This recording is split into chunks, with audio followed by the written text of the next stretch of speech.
S, வீடு, schools, hotels, store room இங்கெல்லாம் partition wall கட்டணும்னாலும் இப்போ பில்டிங் போனஸோட first choice Renocon Rapid Wall Panels. Kashmir பள்ளத்தாக்கில் இருந்து வெளியேற்றப்பட்ட பண்டிட்களை மீண்டும் அங்கு குடியமர்த்த மத்திய அரசு நடவடிக்கை எடுக்க வலியுறுத்தி காஷ்மீரி பண்டிட்கள் போராட்டத்தில் ஈடுபட்டனர்.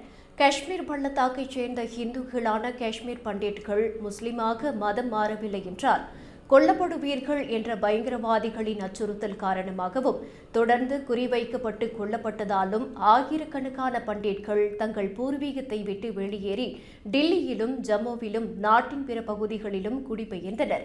எனினும் தாங்களும் தங்கள் முன்னோர்களும் வசித்து வந்த காஷ்மீர் பள்ளத்தாக்கு பகுதிக்கு மீண்டும் திரும்ப வேண்டும் என்ற கோரிக்கையை அவர்கள் தொடர்ந்து முன்வைத்து வருவது மட்டுமல்லாமல் காஷ்மீர் பள்ளத்தாக்கில் இருந்து விரட்டப்பட்ட தினத்தை பேரழிவு தினமாக அவர்கள் அனுசரித்து வருகின்றனர். அதன் 36வது ஆண்டை முன்னிட்டு ஜம்மு நகரில் நடைபெற்ற போராட்டத்தில் நூற்றுக்கணக்கான காஷ்மீர் பண்டிட்கள் கலந்து கொண்டு கோரிக்கைகளை கோஷங்களாக எழுப்பினர். காஷ்மீர் பள்ளத்தாக்கில் தாங்கள் வசிப்பதற்கு தனி பகுதியை அமைத்து தர வேண்டும் என்றும் தாங்கள் இனப்படுகொலை செய்யப்பட்டதை அங்கீகரிக்கும் வகையில் நாடாளுமன்றத்தில் தீர்மானம் நிறைவேற்ற வேண்டும் என்றும் அவர்கள் கோரிக்கை விடுத்தனர்.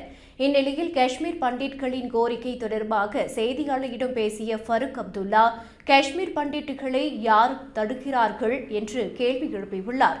அவர்களை யாரும் தடுக்கவில்லை. பல காஷ்மீரி பண்டிட்கள் இன்னமும் தங்களின் கிராமங்களை விட்டு வெளியேறாமல் பள்ளத்தாக்கில் வசித்து வருகிறார்கள். காஷ்மீரி பண்டிட்கள் மீண்டும் திரும்பி வர வேண்டும்.